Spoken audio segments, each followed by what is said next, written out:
The morning sun was gentle, casting a warm glow across the quiet neighborhood. A young girl around 10 years old stood in front of the mirror, while her mother carefully brushed her thick curly hair. It was soft and full, shaped beautifully into two neat puffs that made her smile every time she looked at her reflection. Her mother added small ribbons to the ends, whispering, "You look perfect, my love." The girl giggled, proud of how she looked. She loved her hair because it made her feel unique. School mornings were always busy, but she enjoyed them. She packed her favorite pencils, grabbed her lunchbox, and kissed her mother goodbye before heading out the door. Her walk to school was filled with laughter and chatter as she joined her friends along the way. Everything felt normal, until the moment she stepped into her classroom. Her teacher was already inside, standing near the board. Everyone knew she was strict, but that day her eyes seemed sharper than usual. The girl smiled politely and went to her seat, unaware that something unpleasant was about to unfold. As the morning lessons began, the teacher paused mid-sentence, her gaze fixed on the little girl. "Stand up," the teacher said firmly. The classroom fell silent. The girl hesitated, unsure what she had done wrong. She slowly stood, her hands trembling slightly. The teacher walked closer, her eyes narrowing as she looked at the girl's hair. "Your hair is not appropriate for school," the teacher said, her voice cold. "It looks untidy. Didn't you read the rules about proper grooming?" The little girl blinked, confused. "Ma'am, my mom fixed it for me this morning." "It's clean." The teacher frowned. "This kind of hair is distracting. You need to have it fixed properly. Go to the nurse's office now." Whispers filled the room. The girl felt her cheeks burn. She didn't understand why her hair was a problem. It wasn't messy or dirty. It was just different. She walked quietly to the nurse's office, holding back tears. The nurse, surprised to see her, asked what was wrong. When the teacher entered behind her, she told the nurse to get scissors. "It's against policy," the teacher said. "She needs to have it trimmed immediately." The nurse hesitated. She had never seen such a request before. "Are you sure?" she asked softly. "Yes," the teacher insisted. The girl's voice was small, trembling. "Please, I like my hair. My mom did it for me. Please don't." But the teacher's tone grew sharper. "We have rules for a reason. You must learn to follow them." The nurse looked torn, uncomfortable, but the teacher's stern look left no room for argument. The girl felt frozen, helpless as her beautiful curls were cut away. The sound of the scissors seemed to echo in the small room. She closed her eyes, trying not to cry. When it was over, she looked at her reflection. Her hair was uneven, chopped awkwardly. She barely recognized herself. "There," the teacher said, brushing her hands together. "That's better. Now you look neat and proper." The girl sat in silence, her heart heavy. She didn't feel neat or proper, she felt broken. The teacher returned to class as if nothing had happened, while the girl sat quietly in the nurse's office, staring at the small pile of her hair on the floor. When she finally returned to class, everyone stared. No one said a word, but she could feel the pity in their eyes. She sat at her desk, trying to hide her face behind her book. Her head felt lighter, but her heart felt heavier than ever. At lunch, she sat alone. Her friends didn't know what to say. A few whispered words of comfort, but most were too afraid to get involved. She picked at her food, unable to eat. All she wanted was to go home. The final bell couldn't come soon enough. She walked home slowly, hoping her mother wouldn't notice right away. But as soon as she walked through the door, her mother gasped. "What happened to your hair?" she cried, rushing forward. Tears spilled down the girl's cheeks. She tried to speak, but her voice broke. Her mother knelt beside her, gently lifting her chin. "Tell me who did this." "My teacher," the girl whispered. "She said it wasn't allowed." Her mother's expression changed from shock to anger. She pulled her daughter into her arms, holding her close. "No one has the right to touch your hair. No one." That evening, the mother called the school, demanding to speak to the principal. The principal sounded uneasy, trying to calm her down. "I'm sure it was just a misunderstanding," he said. "Perhaps your daughter's hairstyle didn't meet the grooming standards." "A misunderstanding?" The mother repeated in disbelief. "Someone cut my child's hair without my permission. How is that a misunderstanding?" The principal sighed. "We'll look into it." The call ended without resolution. The mother felt powerless but refused to give up. She comforted her daughter, reminding her she had done nothing wrong. But deep down she knew this was more than just about hair. It was about respect, and how some people still failed to see the beauty in differences. The next morning, the girl didn't want to go to school. She sat quietly at the table, pushing her breakfast around her plate. Her mother assured her she didn't have to go if she didn't feel ready. She stayed home that day, resting beside her mother, who spent hours trying to even out her hair gently, making it look neat again. Meanwhile, at school, whispers about the incident continued. Some teachers avoided talking about it. Others pretended not to know. The teacher who did it carried on as though nothing unusual had happened. But the students remembered. They remembered the look on the little girl's face, the shock, the embarrassment, the tears she tried to hide. That weekend, the girl's father was due to return from duty. He had been away for months, serving as a lieutenant colonel in the military. The mother debated whether to tell him right away, not wanting to upset him after his long time away. But when he walked through the door and saw his daughter's hair, the question answered itself. He paused, his smile fading. He bent down, gently touching her uneven curls. "What happened, sweetheart?" he asked softly. The girl looked down, her small voice barely audible. "My teacher cut it. She said my hair wasn't right." The room went silent. The mother explained everything. The teacher's words, the principal's excuses, the humiliation their daughter had endured. The father listened quietly, but his jaw tightened. He had faced many difficult situations in his career, but this struck a different kind of pain, one that pierced the heart of a father. He didn't raise his voice. He didn't need to. His calmness carried weight. "No one has the right to treat her that way," he said, his tone steady but firm. "Tomorrow I'll go to the school." That night, the little girl slept close to her parents, feeling their warmth around her. She didn't know what her father would do, but for the first time since the incident, she felt a little safer. Her father's presence was comforting, like a shield between her and the unfairness she didn't understand. The house was quiet except for the steady ticking of the clock. The mother looked at her husband as he laid out his uniform for the next morning. The medals shone faintly under the light. He wasn't going to shout or create chaos. He was going to show the school what dignity and strength truly looked like.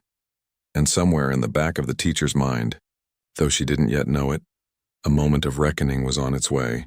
For now, the little girl slept peacefully, her parents by her side, unaware that her story would soon travel far beyond the walls of her classroom.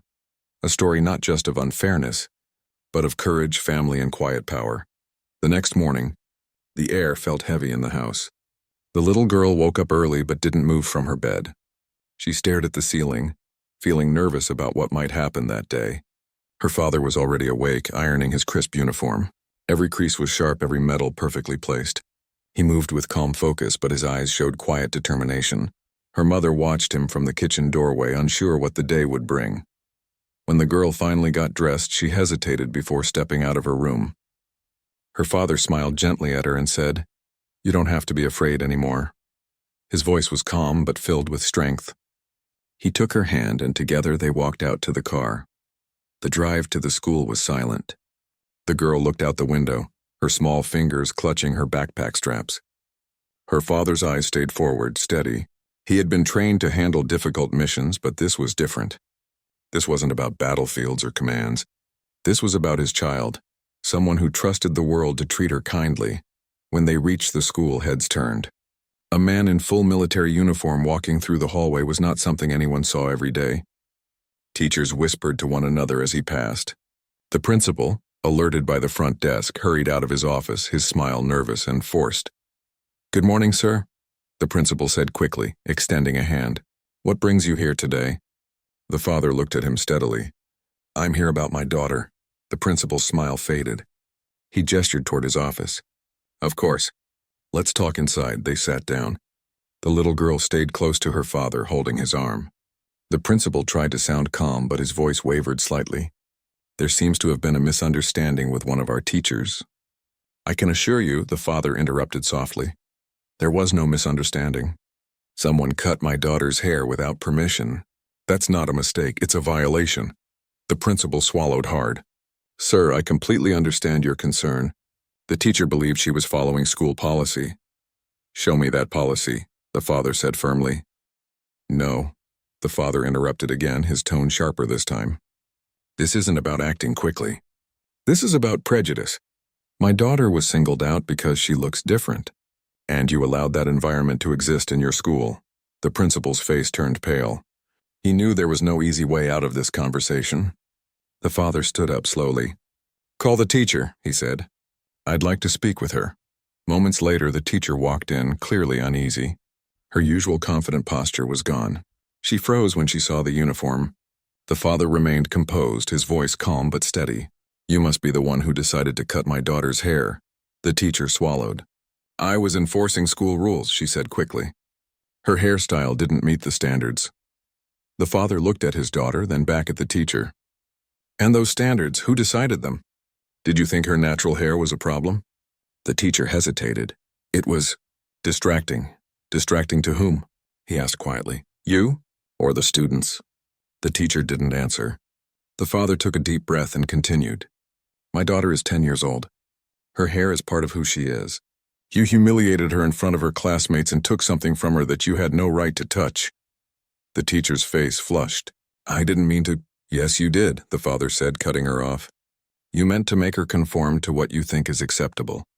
You thought your rules were more important than her dignity. That's not teaching. That's control." The room went quiet again. The principal shifted uncomfortably, unsure where to look. The father leaned forward slightly. "I've served my country for over 20 years, he said softly. "I've seen what happens when people abuse their power. I won't let it happen to my daughter." He turned to the principal. "I expect an immediate apology, not just from the teacher, but from this school. I also want to see changes made to ensure no other child goes through what my daughter did." The principal nodded quickly. "Yes, sir. We'll take action. I promise." The father stood, gently placing his hand on his daughter's shoulder. "Good. Because if you don't, this won't stay within these walls." His tone was calm, but his meaning was clear. As they left the office, the hallway was quiet. Students peeked through classroom doors, watching the tall man in uniform walk by. Some teachers avoided his gaze. Others nodded respectfully. The little girl stayed close to him, her small steps matching his slow, steady pace. When they reached the car, she finally spoke. "Daddy, are you mad?" He looked down at her, his expression softening. "No, sweetheart. I'm proud of you. You did nothing wrong." She smiled faintly for the first time in days. The drive home felt different this time, lighter. Her father's calm strength filled the space around them, making her feel safe again. That evening, the family sat together for dinner. The mood was quiet but peaceful. The mother asked gently, "How did it go?" "It went as it should," the father said. "They know this won't be ignored." The mother nodded, her eyes filled with both relief and pride. Their daughter listened quietly, feeling a new sense of hope. For the first time since the incident, she didn't feel powerless. She had seen her father stand up for her with calm courage. The next day, news of what happened began to spread through the community. Parents started asking questions. Some teachers privately expressed regret for staying silent. The school board scheduled a meeting to review the incident. It was no longer something they could hide. The teacher, now under scrutiny, began to realize the weight of what she had done. She had thought it was just about enforcing rules, but seeing the consequences unfold made her reflect. For the first time, she questioned her own beliefs and biases. Meanwhile, the little girl slowly began to find her smile again. Her classmates started talking to her more, telling her they had thought what happened was wrong. One of them even said, "You're really brave." She didn't feel brave, but hearing those words made her heart warm. At home, her father encouraged her to talk about her feelings. He told her stories about facing unfair treatment in his own life, and how he learned to respond with strength, not anger. "Respect isn't something you beg for," he told her. "It's something you carry with you no matter how others treat you." The girl nodded, holding on to every word. She began to understand that what had happened wasn't her fault. Her hair, her appearance, none of it was wrong. The wrong was in how others chose to see her. Days turned into weeks. The teacher was placed on temporary leave, and the school released a public statement apologizing for the incident. The father didn't celebrate. He simply nodded when he read the letter, then folded it neatly and placed it in a drawer. "It's not about apologies," he told his wife. "It's about change." The girl's hair began to grow back, curl by curl. Each day, her mother brushed it gently, whispering, "It's still beautiful, just like you." The girl started to smile at her reflection again. She even began to wear colorful ribbons in her hair, just like before. One afternoon, as she walked through the school hallway, she saw the teacher standing by the office. Their eyes met. The teacher hesitated, then softly said, "I'm sorry." The girl didn't know what to say. She simply nodded and walked on. Her father had taught her that forgiveness didn't always need words. It was something you carried quietly when you chose peace over anger. By the end of that month, the school had introduced new rules about respecting cultural and personal differences. They held meetings with parents, trained teachers, and created programs to celebrate diversity. The father's calm stand had started something bigger than any of them expected. At home, life returned to its gentle rhythm. The girl laughed again. She played in the yard with her friends, her curls bouncing freely in the wind. Sometimes she still remembered that awful day, but now it no longer hurt the same way. It had become a reminder of her strength and of her father's love. That night, as she got ready for bed, she looked at her father and said, "You made them listen." He smiled, brushing a loose curl from her forehead. "No, sweetheart," he said softly. "You made them see." And with that, she finally drifted to sleep, her heart full of peace, her spirit unbroken, and her story just beginning to reach beyond the walls of her small classroom. The sun had just started to rise when the sound of the front door creaked open. The girl's father stepped in quietly, the weight of months away still heavy on his shoulders. He was home earlier than anyone expected. The house felt calm, yet something about the silence unsettled him. Normally, his daughter would be the first to run to him, laughing, wrapping her arms around his waist. But that morning, no footsteps came rushing his way. Instead, he heard only the faint clinking of dishes from the kitchen and a soft hum from his wife trying to distract herself. He dropped his duffel bag near the doorway and called out softly. When his wife appeared, her smile faltered. He saw the worry in her eyes before she said a word. His voice softened as he asked where their daughter was. His wife hesitated, glancing toward the living room. She whispered, "She's been quiet lately." Something in her tone made his heart tighten. He stepped forward slowly until he saw her, his little girl sitting on the couch, shoulders small, her head turned away. When she finally looked up, he froze. Her once beautiful curls were gone, unevenly chopped. Her eyes looked tired, filled with a kind of sadness he hadn't seen before. He knelt down beside her and gently lifted her chin, searching for words, but none came. She looked at him, tears gathering, and whispered, "Dad, my teacher said my hair was wrong." His heart sank. He felt as though the ground had shifted beneath him. His wife joined them, explaining in a trembling voice what had happened while he was away. Each word hit him like a strike. He clenched his jaw, trying to contain the storm rising inside. He had faced challenges in his career, difficult missions, harsh words from superiors, but nothing compared to seeing his child hurt in this way. His daughter's small hands fidgeted with the edge of her sleeve as if afraid he might be angry at her. Instead, he placed a hand on her shoulder and said quietly, "You did nothing wrong." That evening, the house was still, but inside his mind, thoughts collided. He walked to his room, opened his wardrobe, and took out his military uniform. Each patch told a story, years of discipline, honor, and service. As he polished his shoes and brushed his uniform, he thought of every moment he had taught his daughter about self-respect and courage. He could not allow anyone, not even a teacher, to take that away from her. The next morning, the air outside was crisp. The sun cast a golden hue across the neighborhood as he stepped out, wearing his full uniform. His wife watched from the doorway, silent but proud. Their daughter stood beside her, holding her small backpack, still uncertain but comforted by her father's calm presence. He gave her a reassuring smile before walking toward his car. When he arrived at the school, the parking lot was busy with parents and students, laughter filling the air. But as he walked through, people slowed down, turning to look. His uniform carried an aura of authority, but it was his calm expression that demanded respect. He entered the main building, his footsteps echoing softly down the hall. At the reception desk, a staff member looked up nervously. "Can I help you, sir?" she asked. He nodded and replied evenly, "Yes, I'd like to speak to the principal." His tone was polite, but there was a firmness beneath it that made the woman immediately pick up the phone. "Show me the rule that says a teacher can touch a child, let alone cut her hair." The principal opened his mouth but couldn't find the words.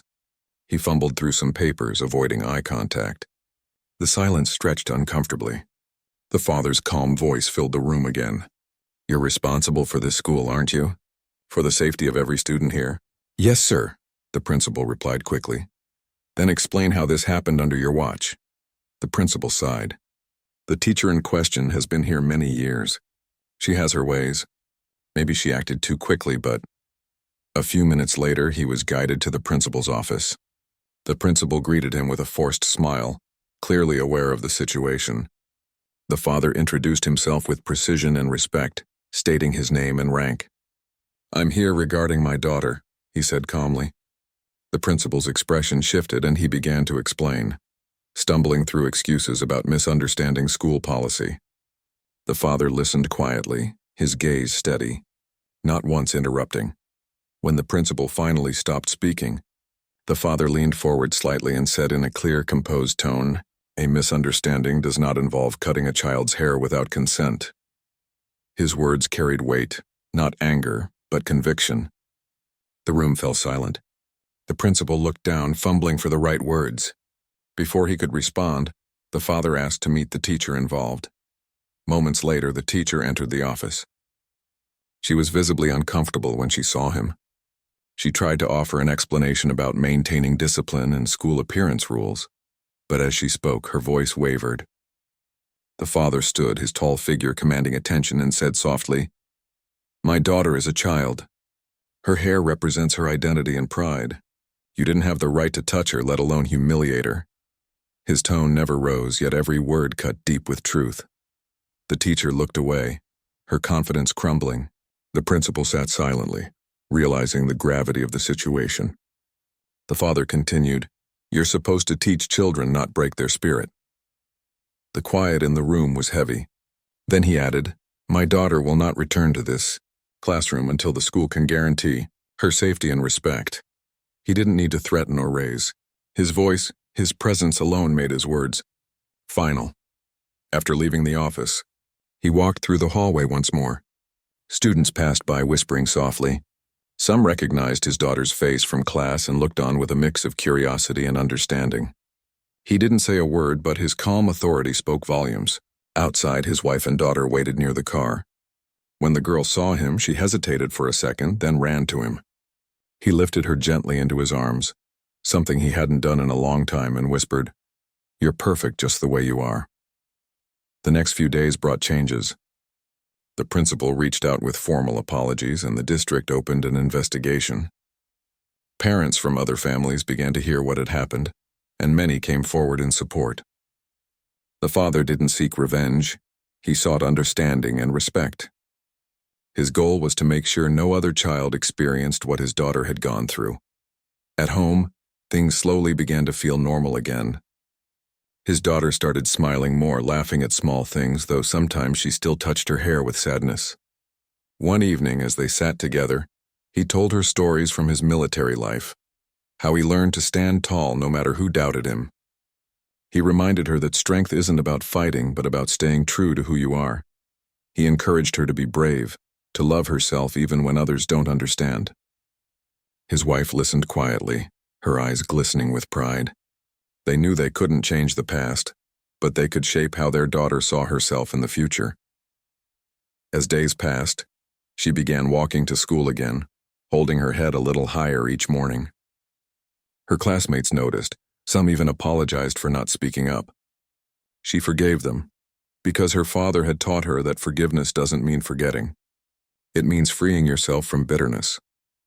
At night, her father would check on her before bed, gently brushing his hand across her head, whispering a small prayer for her strength. The sound of his steady voice became her comfort. In those moments, the house felt peaceful again. He knew that this wasn't the end. There would still be meetings, statements, and more to discuss with the school board. But deep inside, he was proud of how his family handled it, with dignity, courage, and grace.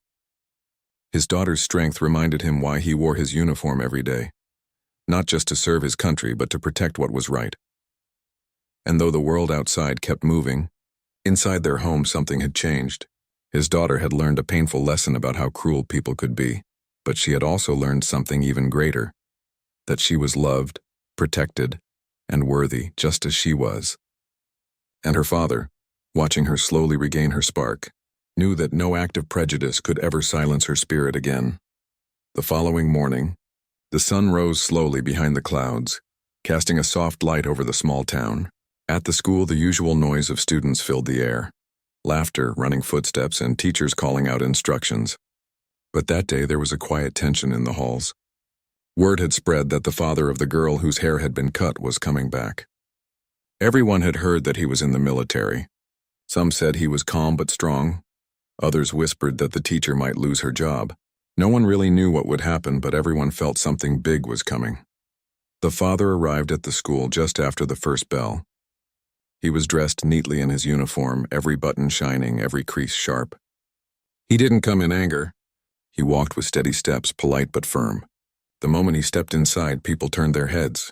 Students grew silent. Teachers nodded respectfully, unsure what to say. He moved through the hallway like someone used to walking into serious places. Calm, in control, and focused. The receptionist recognized him from the day before and quickly guided him to the principal's office. The principal stood as he entered, his nervous smile tight. He offered a seat, but the father remained standing for a moment, scanning the room before he finally sat down. The principal began with words of apology, trying to sound sincere. He explained that they were reviewing the incident and that steps would be taken. But the father simply looked at him and said softly, "This isn't just about steps, it's about respect." The principal nodded, unsure how to respond. The father leaned forward and continued, "My daughter is one of many children who come here to learn. She deserves safety, care, and dignity. What was done to her was wrong. I want to know how you will make sure this doesn't happen to anyone else." His tone was measured but powerful. The principal's hands trembled slightly as he tried to reassure him that new policies would be discussed. After a pause, the father asked to see the teacher again. The principal hesitated but agreed. When the teacher entered, her face was pale. She couldn't look him in the eye. The room went quiet for a long moment. The father stood and faced her. "I didn't come here to humiliate you," he said. "But I came to remind you what your job really is. You are supposed to help children grow, not shame them." His words were calm, but they carried more strength than anger ever could. The teacher swallowed hard, finally whispering, "I didn't mean to hurt her." He looked at her, his expression unchanged. "Intentions don't erase damage," he replied.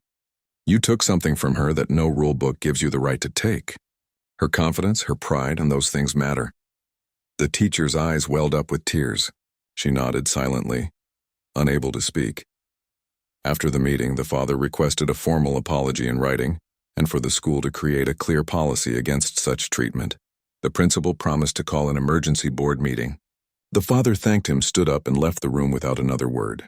As he walked down the hall, teachers stepped aside, giving him quiet nods of respect. He didn't look angry. He looked resolute, a man standing for what was right. Outside, a few parents who had heard the story approached him. One mother said softly, "We're all behind you. That should never have happened." He thanked her politely and said, "This isn't just for my daughter. It's for every child who's ever felt small for being different." His voice was steady, and his words carried a calm power that made people listen. Later that day, the story began to spread beyond the school. Some parents called the district office, others posted on community pages online. The news reached local reporters, and by the next morning, a few cameras appeared near the school gate. Reporters wanted to talk to the family, but the father refused interviews. He wasn't seeking fame or sympathy. All he wanted was justice and change. At home, his daughter watched him quietly. She could tell he was serious, but his calmness made her feel safe. That evening, he sat beside her at the dining table, helping her with homework.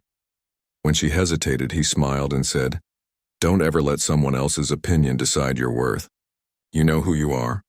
She nodded and smiled faintly. For the first time in weeks, she seemed lighter. Meanwhile, at the school, the teacher sat alone in her classroom after hours. The weight of what she had done began to truly sink in. She remembered the look on the girl's face when she cried, and guilt filled her chest. She thought about calling to apologize, but didn't know what to say. For the first time, she realized how deeply her prejudice and assumptions had hurt someone innocent. The principal, too, faced growing pressure. The school board had called an emergency meeting. Members of the community demanded answers. Some staff supported the teacher quietly, while others said she had gone too far. It became clear that the school needed serious change. When the meeting began, the father was invited to speak. He arrived in civilian clothes this time, sitting calmly at the long table across from the board members. The room was filled with tension. He didn't come to argue. He began with a simple statement. This is not about punishment. This is about responsibility. Everyone listened. He described how his daughter had come home in tears, how she avoided mirrors, how her laughter had disappeared. His voice never broke, but the emotion in it was undeniable. What happened to my child could happen to anyone's child, he said softly. It's not about race or rules or appearance. It's about treating children with kindness and humanity. His words silenced the room. The board members nodded, some looking down in shame. After a long discussion, they agreed to place the teacher on suspension while an investigation continued. They also began drafting a policy to ensure cultural awareness and proper consent regarding personal boundaries. For the first time in the school's history, parents were invited to contribute to new training sessions for teachers. The father left the meeting quietly. Outside, a few reporters tried to ask questions, but he simply said, "Justice is not about revenge. It's about change." His calm dignity left a strong impression on everyone who heard him. At home, his wife hugged him tightly. "You did what needed to be done," she said softly. He smiled, tired but peaceful. Their daughter, overhearing them, walked over and hugged both of them. She whispered, "Thank you, Dad." He held her close, saying, "Always remember, you never need to change who you are for anyone." Days turned into weeks. The tension at the school slowly faded as changes began to take shape. Teachers attended new training sessions about inclusion and empathy. The students learned about respecting differences. The teacher who had hurt the girl eventually sent a written apology, carefully worded but sincere. The father read it, then placed it in a drawer. He didn't need to frame it or forget it. He just needed to move forward. The girl began to smile again, her hair starting to grow back naturally. When she looked in the mirror now, she no longer felt shame. She saw strength. Her classmates began treating her differently, with admiration and respect. Some even told her she inspired them to speak up more. She started to find joy again in the little things. Drawing, singing softly while doing her homework, and laughing with her mother in the kitchen. One morning, the father watched her getting ready for school, her backpack slung over her shoulder, a small smile on her face. He realized that her courage had changed more than just a school. It had changed how people saw what was right and wrong. He felt proud, not just as a father, but as a man who had chosen to stand calmly against unfairness. That afternoon, as he sat in the quiet of their living room, he reflected on everything. The pain, the anger, the meetings, while all of it had led to something meaningful. His daughter had regained her confidence. The school had learned a lesson in compassion. And he had shown that true strength isn't loud or violent. It's steady, it's patient, and it stands tall even in silence. The day ended with laughter in their home again. The girl, brushing her hair gently in the mirror, turned and smiled at her parents. "It's growing back," she said proudly. Her father smiled, his eyes warm. "And so are you," he replied softly. That night, peace finally returned to their home. Not because everything was perfect, but because they had faced what was wrong and found a way to make it right. Weeks passed, and the house slowly returned to its usual rhythm. The girl's laughter once again filled the rooms, her smile brighter with each day. Her father often watched her quietly, noticing the small changes, the way she tied her hair with care, how she looked into the mirror now without hesitation. The wound from what had happened at school was healing, not just for her, but for the whole family. They had all walked through something painful, but they had done it together. At school, things had changed too. The principal kept his promise and made sure the new policies were in place. Teachers attended workshops on respect and cultural understanding. Posters promoting kindness and equality were hung around the building. Students talked openly about empathy, about learning to understand one another rather than judge. The father didn't go back to the school often, but he received updates from the principal, who seemed genuinely determined to make things right. One morning, as the girl walked down the hallway, she noticed how different the atmosphere felt. Some teachers smiled warmly at her, and students greeted her kindly. There was a new sense of awareness in the air. Her teacher, the one who had hurt her, had not returned yet. The school had placed her on a leave of absence. No one talked much about it, but everyone understood that the incident had changed the school forever. At home, life was beginning to feel normal again. Her father continued his work, but now he made more time for family dinners and weekend walks. He had learned how fragile peace could be, how important it was to protect it. One evening, while sitting on the porch with his wife, he looked at the fading sunset and said quietly, "It's strange how one cruel act can lead to so much change." His wife nodded, her hand resting on his. "Sometimes pain opens doors we never knew needed opening," she replied. The next week, the school invited the family to attend a community event they were hosting, a day to celebrate diversity and unity. The principal personally called the father to extend the invitation. He was hesitant at first, but decided it was important for his daughter to see what her story had inspired. On the day of the event, the school grounds were decorated with colorful banners.